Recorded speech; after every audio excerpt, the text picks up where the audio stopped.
Voici exactement ce que tu veux faire en premier lorsque tu reçois ton salaire.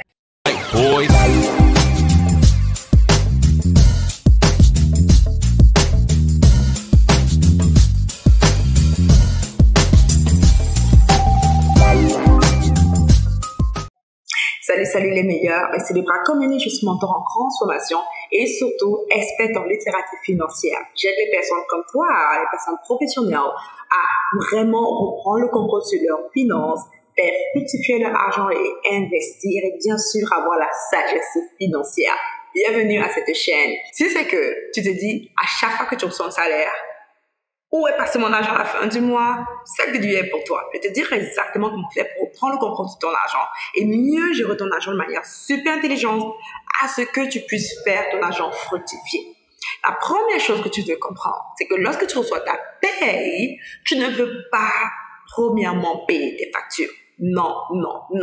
Pense à ton revenu salarial comme étant $1. Juste pense à ça. Si tu sais comment gérer $1, tu vas pouvoir savoir comment gérer 5 000, 10 000, 20 000 $. Yes or yes? Ok, let's go. Numéro 1. Disons que tu es payé $1 et je sais que tu es payé peut-être 10 000 $ par mois, mais juste pense à ça et moi. Qu'est-ce que tu fais avec $1? La première chose que tu fais avec $1, c'est d'abord, et selon moi, en fonction de ma foi, c'est de honorer le Seigneur avec les prémices, avec tes premiers 10%. Alors, je prends 10% de cela, donc 10 cents, et je vais donner ma dîme. Après Dieu, c'est moi. Ce n'est pas mes factures. Alors, je prends 10% de mes revenus, je me paye à moi. Ça veut dire qu'il va rester 80%. J'ai donné 10% à mon église locale pour honorer le Seigneur mes finances. J'ai donné 10% à moi-même. Ici, ça veut dire épargne. J'ai épargné 10% pour moi-même. Finalement, ce que je vais faire, c'est que je prends 10% et je vais diviser par 2. En d'autres mots, 5% de mon revenu. Maintenant, je prends 5% de mon argent maigre de côté pour investir. Tu veux écrire cela. Tu veux investir un minimum de 5% de tes revenus de manière récurrente chaque mois. Maintenant que tu as établi ce principe de base où tu donnes au Seigneur 10% de tes revenus, où tu te donnes à toi-même, tu épargnes 10% de tes revenus et que tu investis 5%, il reste 75% de tes revenus. Avec ce 75% de tes revenus, voici ce que tu veux faire. Think about it. Tu veux pouvoir aider ceux qui sont dans le besoin. Toi et moi, on va prospérer tellement beaucoup plus si on pense à aider ceux qui sont dans le besoin avant de payer nos factures pour autre chose. Maintenant, pense à ça. Tu ne veux pas aider ceux qui sont dans le besoin avec tout ton argent. Tu veux aider les pauvres avec un maximum de 5% de tes revenus. Alors, ça veut dire 30% total.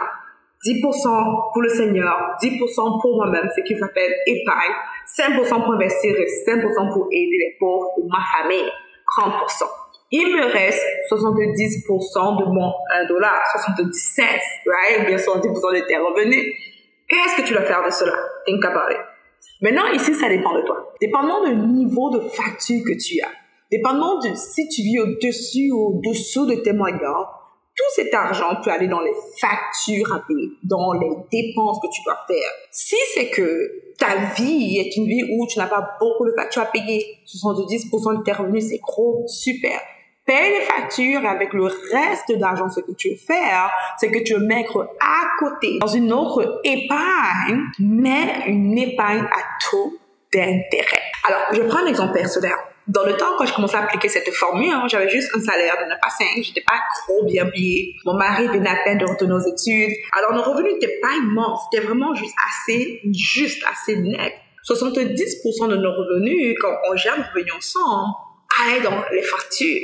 10%, c'était pour honorer le Seigneur. 10%, c'était pour épargner. Et il restait 10%. 5% de nos revenus, c'était pour investir. Et les 5 €, c'était juste mis à part. Comme ça, si un membre de la famille appelle quelqu'un, ou je vois quelqu'un qui est dans le besoin, je veux contribuer une œuvre de charité, je peux piocher l'argent de ça pour pouvoir aider ces personnes-là. On a fait cela pendant un bon bout de temps. Et avec le 10% qu'on a épargné, chaque année, on achetait un terrain. Yes, chaque année.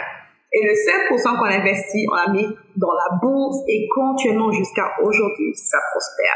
Si c'est que tu appliques cette astuce pour gérer $1, tu pourras appliquer la même astuce pour gérer 10 000 $ par mois, right? Alors, est-ce que ça va, c'est que tu as aimé cette vidéo? Commente dans le chat et on se dit à très bientôt.